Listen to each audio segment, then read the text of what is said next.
사도행전 21장 17절에서 36절 신약성경 페이지 224페이지입니다. 사도행전 21장 17절에서 36절 말씀입니다.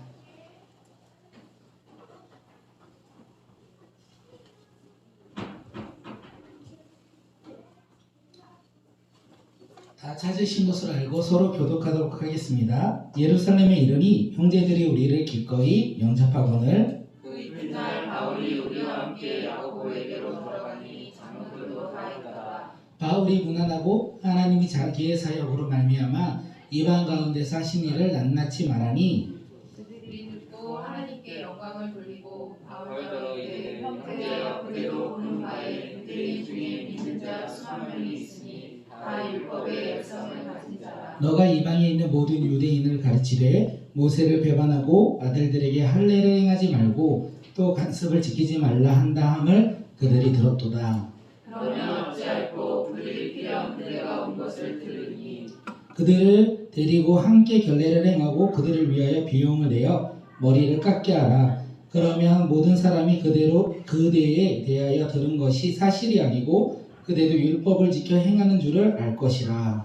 주를 믿는 이방인에게는 우리가 우상의 제물과 피와 몸매어 죽인 것과 맹을 피할 것을 결의하고 편지하였느니라 하니 바울이 이 사람을 데리고 이튿날 그들과 함께 결례를 행하고 성전에 들어가서 각 사람을 위하여 제사 드릴 때까지의 결례 기간이 만기된 것을 신고하니라.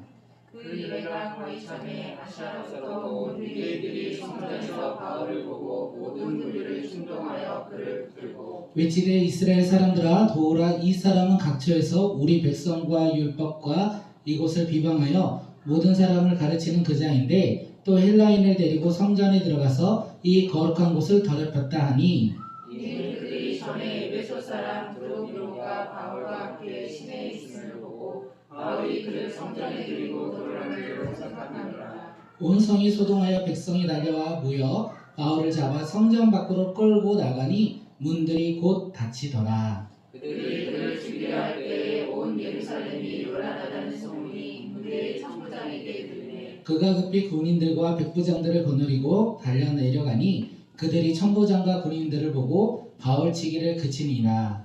이에 참부장이 가까이 가서 바울을 잡아 두 사자로 발박하라 명하고 그가 누구이며 그가 무슨 일을 하였느냐 묻니 우리 가운데서 어떤 이는 어떤 말로 어떤 이는 저런 말로 소리치거늘 천부장이 소동으로 말미암아 진상을 알 수 없어 그를 영내로 데려가라 명하니라. 바울이 층계에 이르되 우리의 폭행으로 말미암아 군사들에게 들려가니 함께 읽도록 하겠습니다. 이는 백성의 무리가 그를 없애고자 외치며 따라가미러라. 아멘.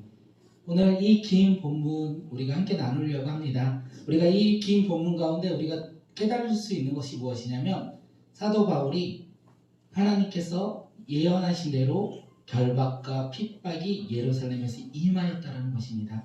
우리가 그것을 생각하며 오늘 말씀을 나누는데 하나님은 신실하시며 하나님은 약속하신 대로 이루어 나가신다는 것을 깨닫는 믿음의 자녀들이 되시길 바라겠습니다. 오늘 꿈꾸는 예배에 오신 모든 분들을 주님의 이름으로 환영하고 사랑합니다. 우리가 이 세상 가운데 모진 환난과 두려움 가운데 놓여 있을지라도 이 시간 이 자리에 나와 하나님을 예배하는 것이 하나님이 찾으시는 한 사람으로서 우리가 나아가는 그 길이 아닐까 생각되어집니다. 우리 삶을 통하여 우리가 묵묵히 믿음의 길을 걷는 한 사람, 그리고 하나님의 말씀을 듣는 사람이 아니라 하나님의 말씀을 듣고 순종하는 사람, 그리고 우리의 마음이, 우리의 중심이 올바로 하나님만을 바라보며 한 걸음 한 걸음 나아가는 주님이 찾으시는 한 사람이 되시길 바라겠습니다. 이 시간 옆 사람을 바라보며 우리 한번 고백하겠습니다. 당신은 주님이 찾으시는 한 사람입니다. 우리 함께 고백하도록 하겠습니다. 시작. 당신은 주님이 찾으시는 한 사람입니다. 믿으십니까? 우리가 고백은 했지만 우리가 그것을 믿는 우리가 되었으면 좋겠습니다. 주님이 찾으시는 한 사람이 바로 나이기도 하고 우리 주변에 함께 모여 예배드리는 성도라는 것을 우리가 믿으며 나아가는 우리 공동체가 되었으면 좋겠습니다. 하나님이 오늘 우리에게 주신 말씀의 제목은 예루살렘의 큰 소동입니다. 함께 제목 읽도록 하겠습니다. 네, 우리가 지난주에 말씀을 한번 되새겨 보면 이제 사도 바울이 이제 다양한 지역을 통하여 예루살렘으로 올 때 다양한 제자들을 만납니다. 그리고 다양한 제자들에게 동일하게 이야기를 들어가요. 예루살렘으로 가지 말라, 결박과 환란이 있다, 이렇게 이야기를 들었다는 것입니다. 사도 바울은요, 결박과 환란이 있다는 이 이야기를 들어도 그는 순종함으로 성령에 매여 예루살렘으로 나아갑니다. 두려워하지 않고 믿으며 나아갔다는 것이에요. 사도 바울의 믿음은 어디에서부터 시작됩니까? 내가 하나님을 잘 믿어야지, 하나님을 바라보며 살아가야지, 그 믿음에서 시작된 것이 아니라 사도 바울의 믿음은요, 성령에 매여서 진행되었다는 거예요. 성령에 매였기 때문에 그는 세상을 두려워하지 아니하고 담대히 이 하나님이 주신 사명을 마음에 품고 그 사명에 따라 한 걸음 한 걸음 나아가 비록 근심과 걱정과 환란이 올지라도 두려워하지 않고 예루살렘으로 올라갔다라는 것입니다. 사도 바울이 이렇게 예루살렘으로 올라갑니다. 그리고 예루살렘에서 믿음의 형제들을 만나요. 그리고 함께 반갑게 인사한 후에 이튿날 야고보와 장로들을 만납니다. 그리고 야고보와 장로들을 만나면서 사도 바울이 3차 선교 여행을 통하여 하나님이 이방인 가운데 행하신 일을 보고해요. 선교 보고를 한 것입니다. 그는 선교 보고를 통하여 우리가 깨달을 수 있는 요구선이 뭐냐면 사도 바울은 6년이라는 긴 시간 동안 선교 사역을 했습니다. 그런데 자신은 나타나지 않아요. 자신은 나타내지 아니하고 선교 사역을 통해 하나님이 이방 사람들에게 행하신 일을 보고했다는 것입니다. 사도 바울은요, 자신을 드러낼 수 있는 환경 가운데서도 자신을 드러내지 않습니다. 자신의 열매를 표현하고 자랑할 수 있는 환경일지라도 그는 자신의 열매를 자랑하지 아니하고 오직 하나님만을 고백해요. 하나님만을 찬양해요. 하나님만을 바라봅니다. 그의 선교 보고는 오직 하나님이었어요. 자신이 아니라 오직 하나님이었다는 것입니다. 우리가 그런 믿음의 자녀들이 되었으면 좋겠습니다. 이 세상을 살아가면서 우리의 것을 자랑하고 우리의 것을 고백하고 나의 이름을 자랑하는 자들이 아니라 이제는 사도 바울처럼 언제나 어디서나 하나님을 찬양하고 하나님을 바라보는 믿음의 자녀들이 되시길 바라겠습니다. 우리 꿈꾸는 교회도 하나님을 바라보며 하나님만 찬양하는 믿음의 교회가 되길 바라겠습니다. 이 말씀을 준비하면서 다음 주가 창립감사 주일이라고 말씀드렸잖아요. 그때의 모습을 한번 생각해 보았어요. 우리가 3년 전에 우리가 처음으로 예배드렸던 모습이 생각이 나더라고요. 설교를 어떻게 해야 될까? 눈앞이 깜깜했습니다. 개청 예배를 드리면서 어떻게 설교를 해야지 엄청나게 긴장을 했었죠. 낯설고. 지금도 낯설고 긴장이 되는데 그때에 비하면 조금 나은 것 같아요. 그때는 눈앞이 깜깜해서 아무것도 보이지 않는다라는 게 딱 정확한 표현인 것 같습니다. 그리고 그때는요, 무엇이 있었냐면 마이크 하나 있었고요, 피아노 하나 있었어요. 그리고 저희 아이들 3명을 포함한 어른 포함해서 총 8명이 함께 예배드렸어요. 그런데 이 말씀을 준비하면서 지금은 강대상도 있고 드럼도 있고 베이스도 있고 앰프도 있고 여러 사람의 성도님들도 계시고 그때와 많이 달라졌다라는 생각이 들었습니다. 그러면서 이렇게 우리 교회가 3년이 지나면서 많이 변화됐구나 이렇게 생각하면서 제가 한정기 전도사님하고 간간히 얘기할 때가 있는데 어떤 얘기를 하냐면 우리가 노력한 만큼 우리가 열정을 다할 만큼 하나님께서 사람을 보내주셨고 하나님께서 재정을 채워주셨다라고 얘기하지 않았어요. 저희가 얘기할 때는요, 하나님을 고백할 때는요, 우리의 최선과 우리의 노력과 상관없이 하나님께서는요, 하나님의 사람을 보내주셨고 하나님께서 재정을 채워주셨다. 우리의 노력과 상관없이 하나님께서 이뤄나가신다. 이렇게 고백을 했습니다. 그렇습니다. 우리 꿈꾸는 교회는 어떤 교회가 되어야 되냐면 하나님이 일하시는 교회가 되어야 돼요. 하나님이 일하시는 교회가 되어서 우리가 믿음 안에 순종하며 나가는 교회가 되길 바라겠습니다. 사람이 일하는 교회가 아니라 하나님이 일하시는 교회, 하나님께서 일하시는 이 교회로 우리를 불러주셨다는 거예요. 그리고 우리는 서로 협력하여 서로 사랑하며 위로하며 나가는 믿음의 공동체가 되었으면 좋겠습니다. 우리 꿈꾸는 교회가 그런 교회입니까? 이렇게 질문할 때 뭐라고 대답할까요? 속으로 대답해 주시면 돼요. 우리 교회가 그런 교회가 되었으면 좋겠어요. 하나님이 일하시는 교회, 앞으로도 그런 하나님이 일하시는 고백, 하나님이 일하시는 교회가 되네요. 우리의 고백이 내가 했어, 우리가 열심히 했어, 우리가 무엇인가 주님 앞에 드렸어, 이렇게 고백하는 어리석은 자들이 아니라 하나님이 일하시는 교회, 하나님께서 행하시는 교회, 이 고백이 변화되지 아니하고 시간이 지나면 지날수록 우리는 더욱더 낮아지고 하나님만 높이는 교회가 되길 바라겠습니다. 이 시간 옆 사람을 바라보며 한번 인사하도록 하겠습니다. 꿈꾸는 교회는 주님이 일하시는 교회입니다. 시작. 꿈꾸는 교회는 주님이 일하시는 교회입니다. 한 번 더 우리 고백할게요. 주님은 당신을 꿈꾸는 교회로 불러주셨습니다. 주님은 당신을 꿈꾸는 교회로 불러주셨습니다.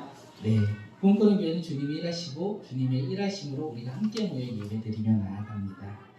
야고보와 장로들은요, 사도 바울의 이 선교 보고를 통하여 하나님께 영광을 돌려요. 그런데 그들이 하나님께 영광을 돌리지만 그들 마음 가운데 근심이 하나 있었습니다. 그 근심으로 그들은 하나님께 온전히 영광을 돌릴 수가 없었습니다.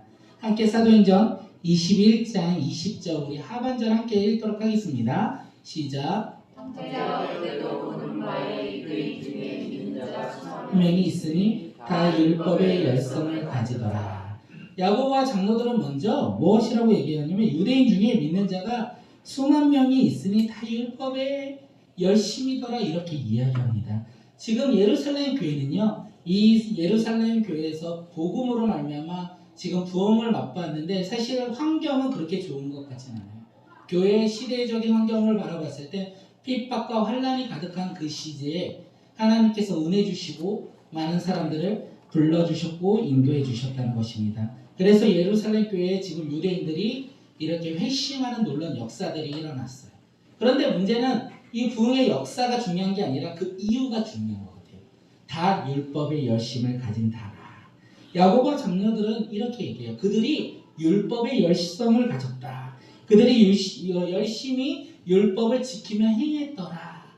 사실 유대인들은요, 무엇을 바라보며 무엇에 열심을 내야 합니까? 예수님을 믿고 예수님의 복음 안에서 그들은 열심을 내어야 합니다. 그런데 그들은 예수님을 믿었지만 복음 안에서 열심을 내었던 것이 아니라 율법의 열심을 내었어요.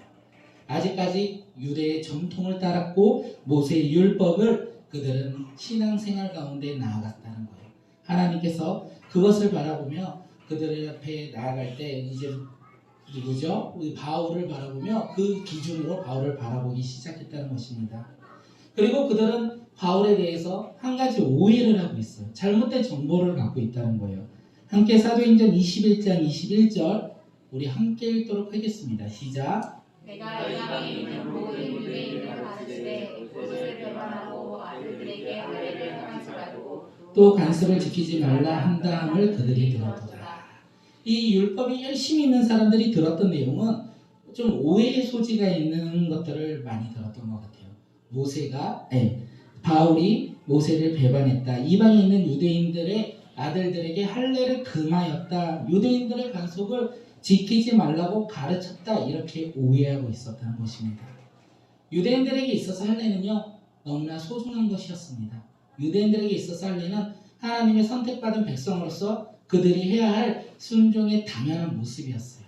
유대인들에게 있어서 할례를 하지 않았다면 하나님의 백성으로 끊어졌고 이스라엘 백성이 아니라고 그들은 생각했고 그렇게 행동했었습니다. 그만큼 할례는 유대인들에게 있어서 중요한 그들의 표시였습니다.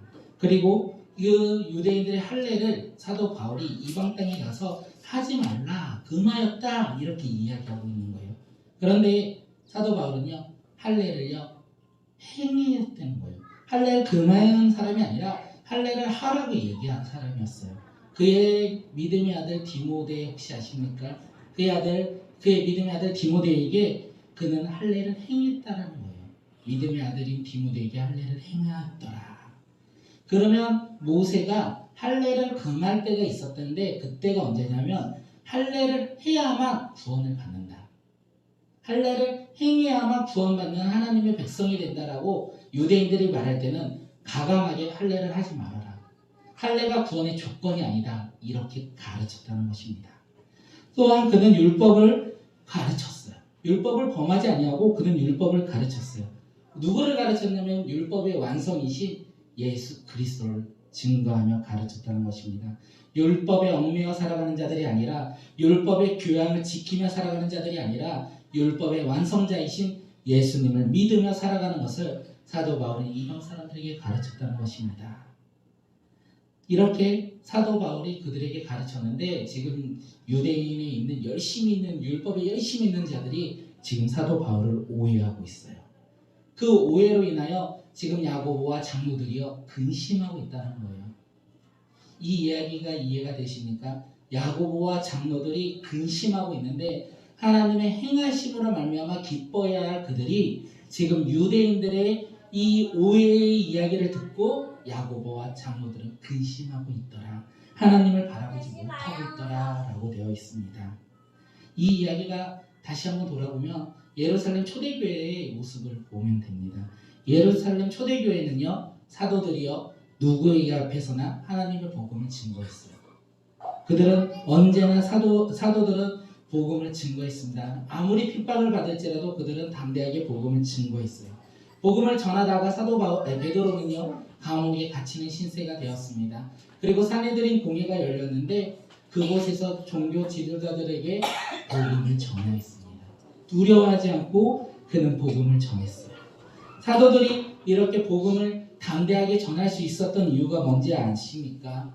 그들이 세상의 사람들의 눈치를 보지 아니하고 복음을 전할 수 있었던 이유는 성령의 충만함을 받았기 때문에 그렇습니다. 성령의 충만함이 그들에게 임하니까 그들은 사람을 두려워하지 않고 사람들을 향하여 마음껏 복음을 전했다는 것입니다. 성령의 충만함이 있고 성령의 임재가 있을 때는 사람의 눈치를 바라보지 아니하고 환경을 바라보지 아니하고 온전히 하나님만을 바라보며 복음을 전했더라.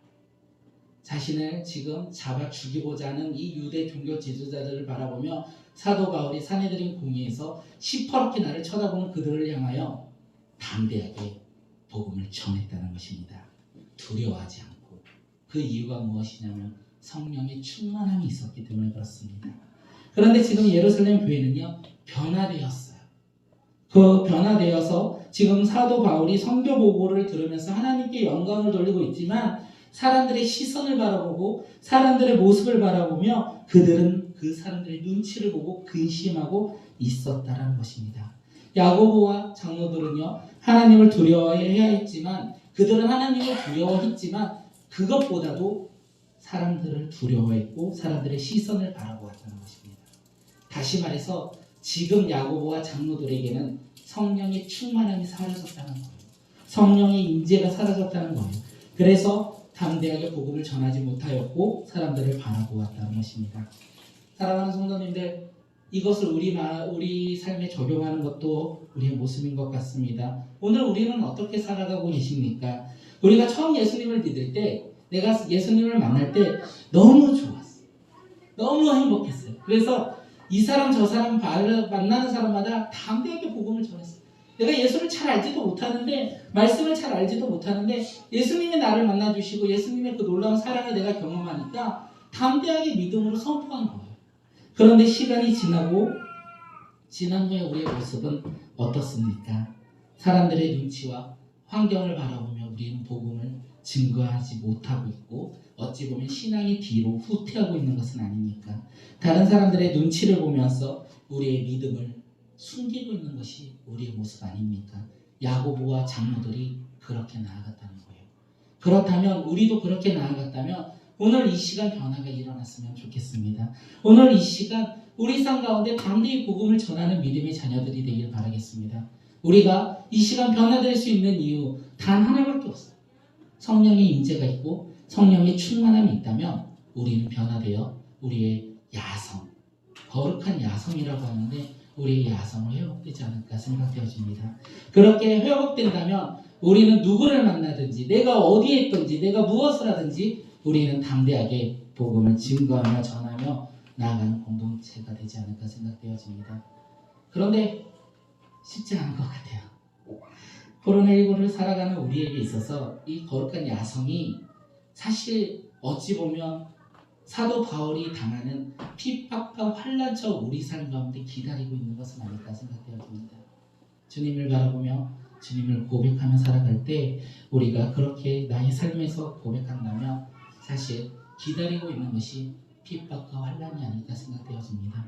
우리가 그 길 가운데 순종하며 나아가는 믿음의 자녀들이 되길 바라겠습니다. 담대하게 우리가 성령 충만함을 받고 담대하게 복음을 전하는 믿음의 자녀들이 되시길 주님의 이름으로 축복합니다. 이 시간 한번 이걸 축복이라고 해야 될지 응원이라고 해야 될지 모르겠는데 서로 한번 인사하도록 하겠습니다. 뭐라고 인사하냐면 당신은 성령 충만한 사람입니다. 당신은 성령 충만한 사람입니다. 당신은 성령 충만한 사람입니다. 한 번 더 인사할게요. 당신은 성령 충만한 네, 사람입니다. 넘겨주세요. 당신은 복음을 전하는 사람입니다. 당신은 복음을 전하는 사람입니다. 네, 우리가 성령 충만하여 복음을 증거하며 결박과 환란이 있을지라도 담대하게 한 걸음 한 걸음 나아가는 우리 꿈꾸는 공동체가 되었으면 좋겠습니다. 야고보와 장로들이요 이렇게 근심하고 있을 때 그들에게 좋은 생각이 하나 떠올랐습니다. 세상에 이렇게 좋은 생각이 없을 만큼 딱 탁월한 그 상황에 맞춰 딱 맞는 생각이 떠올랐어요. 그런데 그 생각은 하나님의 생각은 아니었던 것 같습니다. 그들은요 사도 바울에게 이렇게 얘기해요. 우리가 말하는 대로 행하라 이렇게 얘기합니다. 그들이 말하는 좋은 생각이 무엇이냐면 사도 바울이 결례를 행하고 다시 말해서 정결의식을 행하고 또한 다른 결례를 서원한 네 사람을 위해서 비용을 대고 그들과 함께 모세 율법과 조상의 관습을 지키는 것을 이 유대 사람들에게 보여주자 이렇게 얘기하는 거예요. 유대 사람들이 지금 사도 바울에게 이 모세 율법을 배반하고 그다음 관습을 따르지 않는 사람이라고 오해하니까 아니다. 우리 정결의식을 하자. 정결의식을 통하여 우리는 모세를 따르고 그리고 유대인의 전통을 따르는 사람이라는 것을 많은 사람들 앞에 보여주자. 이렇게 야고보와 장로들이 생각했다는 것입니다. 사도 바울은요 그것에 순종했어요. 사도 바울은 그것에 순종하여 4명의 선한 사람들과 함께 율법의 규정에 따라서 결례를 행했습니다. 사도 바울을 우리는 오해할 수 있을 것 같아요. 두려우니까 이제 진짜 예루살렘으로 올라가니까 결박과 환란이 있을 것 같으니까 사람들의 눈초리가 이렇게 평평하지는 않으니까 그가 두려워서 지금 이렇게 야고보와 장로들의 이야기에 순종한다 생각할 수 있지만 그것이 아니라 사도 바울은요 유대인들을 사랑했습니다. 자신이 유대인들을 너무 사랑하였기에 그는 자신이 그동안 가졌던 생각을 내려놓고 그들을 위하여 지금 결례를 행하였다 율법을 지켰다 많은 사람들 앞에서 율법을 지키는 모습을 보여주었다는 것입니다. 이렇게 율법의 모습을 보여줄 때 아주 일이 순조롭게 진행이 돼요. 1회 동안 7일 동안 이 규정이 진행이 되다가 마지막 순간에 모든 것이 꼬이게 되었습니다. 잘 진행되었다가 이제 한 번만 신고하면 끝나는데 그 신고하는 그 찰나에 문제가 발생되었어요. 그것이 무엇이냐면 이 마지막 때에 아시아에서 온 유대인들이 성전에서 바울이 있는 것을 보고 사람들에게 외칩니다. 무엇이라고 외치냐면 우리 함께 사도행전 21장 28절 말씀 읽도록 하겠습니다.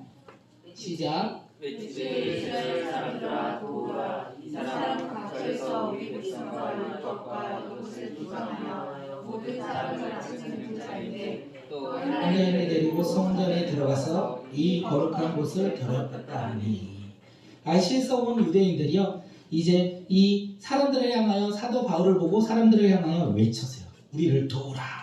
그러면서 두 가지를 가지고 사도 바울을 고발합니다. 첫째는요 이 사도 바울이 이방 땅에서 우리 백성과 율법과 성전을 비방했다. 우리 사회 백성과 율법과 성전을 비방했다. 두 번째는요 헬라인을 데리고 성전에 들어가서 이 거룩한 곳을 더럽혔다. 그렇기 때문에 그를 잡아야 된다 하면서 지금 외치고 있다는 것입니다. 사도 바울 이 이스라엘 백성들, 이스라엘 민족들이 누굽니까? 하나님의 선택받은 하나님의 백성이었습니다. 이것이 틀린 말이 아니에요. 그들은 하나님의 선택을 받았어요. 그리고 하나님께서 하나님의 백성으로 그들을 선택하셨고 인도해 주셨습니다. 하나님이 선택받은 이스라엘 백성들, 그들이 어떤 조건이나 자격이 있어서 하나님의 백성이 되었습니까? 그렇지 않아요. 그들은 애굽에서 종살이하고 있었을 때 하나님께서 그들을 불러주시고 하나님께서 인도하시고 하나님의 자녀 삼아 주셨습니다. 자격이 없는 사람들이라는 거예요. 그 자격이 없는 사람들이 하나님의 선택을 받고 하나님의 백성이 되었는데 그들은 그것을 자신들의 우월주의로 돌이켰습니다. 바꿨다는 거예요. 그러면서 자신들이 사도 바울이 유대 사람들을 비방한 것이 아니라 유대 사람들이 이방 사람들을 비방한 거예요. 자신들이 비방했는데 지금 그들은 사도 바울이 지금 자신들을 비방했다 이렇게 얘기하고 있습니다. 그리고 그들은 지금 이 사도 바울을 고발하면서 사도 바울이 하나님을 바라보며 나아갈 때 이 율법을 그리고 성전을 비방했다 이렇게 얘기합니다. 그런데 사도 바울은 율법을 범한 적이 없어요. 언제나 율법 안에서 거하고 율법을 위해서라면 하나님을 바라보며 나아갔다는 거예요. 그리고 지금도 그가 결례를 행하고 있는 것도 율법에 순종하며 나아갔다는 거예요. 사도 바울은 백성과 율법과 그리고 성전을 비방하지 않았는데 지금 아시아에서 온 사람들은 지금 그들이 사도 바울이 그것을 비방했다 이야기하고 있습니다. 그런데 이거는 사실 문제가 되는 것 같지는 않아요. 더 큰 문제가 무엇이냐면 사도 바울이 지금 헬라인을 데리고 성전에 들어와 성전을 더럽혔다는 것입니다. 이것은 오해에서 시작된 요즘 말로 말하면 가짜 뉴스예요. 이거는 진짜 가짜 뉴스라는 걸 우리가 어떻게 하냐면 사도행전 21장 29절을 보면 알 수 있습니다. 함께 읽도록 하겠습니다. 시작. 이는 그들이 전에 에베소 사람 도디모와 바울과 함께 신에 있음을 보고 바울이 그를 성전에 데리고 들어간 줄로 생각함이로라. 예, 아시아에서 온 사람들이 예전에요. 바울과 이 아시아에서 온 에베소 온 이방인이 함께 지금 시내에 있었던 것을 그 전에 봤어요. 그리고 이거는 시간이 지난 후에 사도 바울이 성전에 있으니까 이 이방인과 함께 있겠구나. 이방인과 함께 있고 이 성전을 더럽혔다 이렇게 추측하면서 지금 고발하고 있다는 것입니다. 사실 이 성전은요 사람들이 들어갈 수 있는 제한된 구역들이 있었어요. 성전에서 성막 가까이에는 제사장들이 들어가고요. 그 다음에 유대인의 남자들이 들어가고요. 그 다음에 유대인의 여자들이 들어가고 거기에 담이 하나 있고 그 다음에 이방인이 머물 수 있는 공간이 있었습니다. 만약 이방인이 그것을 무시하고 여인의 뜰이나 유대인의 뜰이나 제사장의 뜰에 들어간다면 그것이 발각된다면 그는 성전을 더럽혔던 죄로 인하여 그 자리에서 죽임을 당한다는 것입니다. 지금 아시아에서 온 유대인들이 이렇게 오해를 하고 있어요. 사도 바울이 이방인을 데리고 유대인의 뜰에 갔다. 근데 이것은 추측인 거예요. 이 추측으로 지금 사도 바울을 고발하고 있다는 것입니다. 사도 바울과 함께 있는 사람들이 누구입니까? 지금 사도 바울과 함께 있는 사람들은요 예전에 시내에서 있었던 이 이방인이 아니라 지금 사도 바울과 함께 있는 사람들은 서원한 유대인 4명이라는 거예요. 그들과 함께 거하고 있다는 것입니다. 우리가 여기서 하나 봐야 될 것이 무엇이냐면 유대인들은 성전을 거룩하게 잘 지켰습니다. 그들에게 있어서 성전은 너무나 소중한 것이었습니다. 성전뿐만 아니라 율법 또한 그들은 잘 지키며 소중하게 생각하는 관습이 있었습니다. 유대인들에게 있어서 성전과 율법은요 그것을 지키려고 노력하였지만 그것의 의미를 바라보지는 않았다는 거예요. 경건의 모습은 있으나 그들의 마음 가운데 성전을 지키고 바라보는 것이 아니라 그들의 필요에 따라서 그들의 체험에 따라서 그들은 성전을 바라보았다는 것입니다. 겉모습은 있으나 속마음은 다르다는 거예요. 예수님이요 이런 사람들을 가리켜 이야기하신 적이 있습니다.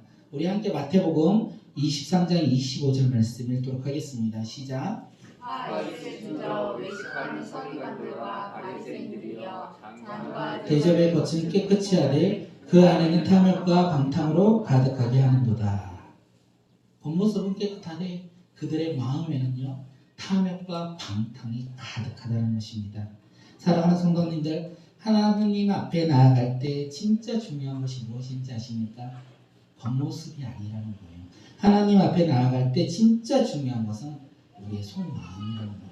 우리가 지금 이 자리에서 예배드리고 있는 겉모습이 중요한 것이 아니라 우리가 드리고 있는 우리의 마음이 중요하다는 것입니다. 경건의 모양은 있으나 능력이 없다라고 그렇게 말하지 않습니까? 우리가 교회를 다니며 신앙을 지키며 살아간다는 겉모습은 있으나 우리의 삶이 변화되지 아니하고 우리의 삶이 믿지 않는 자와 동일하다면 하나님의 능력이 나가지 않는다는 거예요. 지금 이 유대교를 말하고 있는 사도 바울을 고발한 사람들의 모습이 경건의 모양은 있으나 능력이 없었다. 예수님께서는 그런 사람들에게 겉은 깨끗하나 속이 더럽다. 탐욕이 가득하다. 이렇게 이야기하고 있다는 것입니다. 우리의 마음은 어떻습니까? 오늘 우리의 마음은 하나님을 바라보며 나아갈 때 경건의 모양과 능력이 함께 있습니까? 우리가 이것을 바라보며 우리가 주님 앞에 나아가는 자들이 되었으면 좋겠습니다. 겉모양만 교회를 가고 겉모양만 예수님을 믿는 자들이 아니라 우리의 마음에서부터 교회를 향하여 나아가고 우리의 마음에서부터 우리가 주님을 믿는 믿음의 자녀들이 되어 하나님의 행하심을 날마다 고백하는 믿음의 자녀들이 되길 바라겠습니다. 우리의 가정과 우리의 직장과 삶의 다양한 공동체에서 내가 예수 믿는 사람이야가 끝이 아니라 예수님을 믿음으로 말미암아 그곳에서 능력을 행하는 믿음의 자녀들이 되길 바라겠습니다. 결국 이 야고보와 그 다음에 장로들이 생각한 대로 되지 아니하고 이 예루살렘에는 사단이 발생됩니다. 예루살렘에 큰 소동이 일어났다는 거예요. 아시아에서 온 유대인들의 충동으로 인하여 사도 바울에게 좋지 않은 그동안의 감정을 갖고 있던 이 유대인들이 들고 일어났어요. 그리고 사도 바울을 잡았습니다. 그리고 끌고 가요. 끌고 가면서 너가 왜 잡혔는지, 너가 무엇을 했는지, 너가 했는 게 맞는지 물어보는 사람은 단 한 사람도 없습니다. 그들은 물어보지 아니하고 사도 바울을 잡아 죽이고자 했습니다. 이것을 바라보며 이 소동을 바라보는 한 사람이 있었는데 그가 누구냐면 천부장이었어요. 천부장이 이 소동을 바라보고 자신들의 군대를 내보내고 소동을 잠재우고자 합니다. 만약에 천부장이 오지 않았다면 사도 바울은요 돌맞아 죽었을 것입니다. 사도 바울은 그 자리에서 죽임을 스데반처럼 숭배하지 않았을까 합니다. 그런데 하나님은요 사도 바울을 지켜주셨어요. 천부장을 통하여 사도 바울을 지켜주시고 살려주셨고 보호해주셨다는 것입니다. 사도 바울은 이번만 죽을 뻔한 것이 아니라 그의 선교 과정 가운데 그의 삶 가운데 그는 여러 번 죽을 뻔했습니다. 그때마다 하나님께서는요 그를 지켜주셨고 보호해주셨습니다. 그뿐만이 아니라 사도 바울이 수많은 위기와 절망 속에서도 하나님께서는 그를 포기하지 않으려 하시고 그를 인도해 주셨습니다. 하나님은 왜 이렇게 사도 바울을 사랑하셨을까요? 사명자라서요? 사도 바울이 그의 모습이 너무나 이뻐서요. 아, 쟤는 진짜 너무 이쁘니까 내가 살려둬야 되겠다. 이런 마음이 있어서 사도 바울을 지키시고 인도하셨을까요? 우리가 이 말씀을 볼 때 조금 도움되는 말이 있어서 아프리카의 탐험가이며 선교사였던 이 리밍스턴이 이야기했는데 어떤 이야기를 했냐면 사명이 있는 자는 결코 죽지 않는다. 사명이 있는 자는 결코 죽지 않는다. 사도 바울이 사명이 있었기 때문에 아직 사명을 감당해야 했기 때문에 그는 죽지 않았다는 거예요. 그리고 그에게 하나님께서 지키시고 인도하시고 보호해 주셨다는 것입니다. 사랑하는 성도님들, 사명이 있는 사람은 그렇게 두려워하지 아니하고 담대하게 복음을 전할 수 있습니다. 그는 이 땅에 살아가면서 사명이 있었기 때문에 죽으나 사나 사도 바울이 고백하지 않습니까? 주를 위해 산다. 이렇게 사명이 있는 자들은 그렇게 믿음 안에서 나아간다는 거예요. 우리가 오늘도 살아가고 있습니다. 오늘 하루도 우리는 살아가고 있다는 거예요. 우리가 왜 오늘 하루 살아가고 있습니까? 어떤 사람에게 오늘은요 희망이었을 거예요. 그 희망인 오늘을 우리는 살아가고 있다는 거예요. 그 살아가는 이유와 목적이 있어야 된다는 거예요. 하나님께서 이유와 목적을 우리에게 주셨다는 거예요. 그것이 무엇입니까? 바로 하나님의 사명입니다. 하나님이 우리에게 주신 말씀입니다. 우리가 그것을 붙잡고 살아갈 때 하나님께서 놀랍게 우리가 이 세상에서 쓰러지지 않고 또다시 일어나 하나님 앞에 나아갈 수 있도록 우리를 지키시고 인도하신다는 사실입니다. 오늘은 축복하는 게 축복이 아닌 것 같아요. 이 시간 한 번 더 우리의 그냥 인사 한번 하도록 하겠습니다. 당신은 하나님의 사명자입니다. 우리 함께 고백하도록 하겠습니다. 당신은 하나님의 사명자입니다. 한 번 더 할게요. 우리 뒷장이요. 당신은 아직 할 일이 많이 남았습니다. 네, 우리는 사명자로서 우리 하나님께서 우리에게 주신 일들이 많이 있다는 거예요. 그 일들을 감당하는 우리 믿음의 공동체가 되었으면 좋겠습니다. 사도 바울은요 이렇게 예루살렘에 올 때 이제 선지자 가이사랴에서 선지자 아가보의 예언을 들었어요. 이제 이방인들에게 가서 두 손을 결박당할 것이다 라고 했는데 오늘 말씀 가운데 천부장을 통하여 이 말씀이 이루어져요. 이 천부장이 이 소돔 가운데 이 사도 바울에게 가까이 가서 두 사슬로 그를 결박했다 이렇게 이야기합니다. 하나님은요 말씀하시면 지키십니다. 믿으십니까? 하나님은 약속하신다면 그것을 이루어 가십니다. 신실하신 하나님, 약속을 지키시는 하나님, 우리에게 말씀하신 대로 이루어 나가시는 하나님을 믿으십니까? 우리가 그것을 믿으며 나가야 돼요. 이사야 55장 11절 말씀 함께 읽도록 하겠습니다. 시작. 나에게서 나가는 말도 내가 뜻하는 말을 이루고 나서야 내가 하고 있는 일을 성취하고 나서야 나에게로 돌아올 것이다. 나의 입에서 나가는 말도 내가 뜻하는 바를 이루고 나서야 내가 그 하라고 보낸 일이 성취되고 나서야 나에게로 돌아올 것이다. 하나님의 말씀은 이루어진다는 거예요.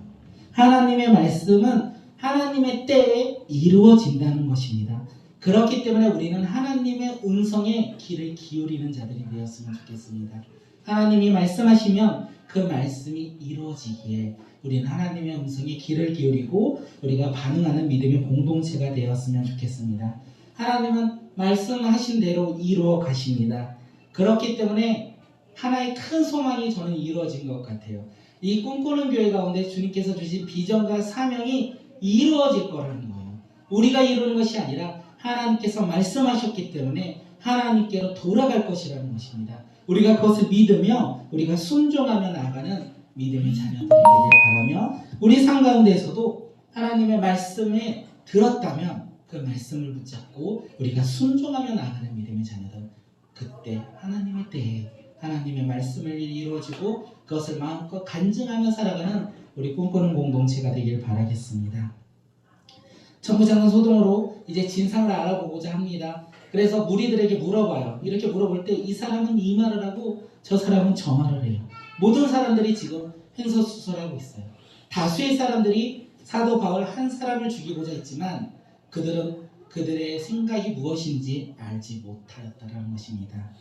이 말씀을 통하여 우리 교회가 나아가야 할 방향이 무엇이냐면 다수의 무리, 우리는 민주주의를 살아가기 때문에 다수의 의견을 가지고 다수의 의견을 듣고 그것에 따라서 결정하고자 하지만 교회는 다수의 의견을 반영하는 것이 아니라 하나님의 말씀을 선택하며 따라야 한다는 것입니다.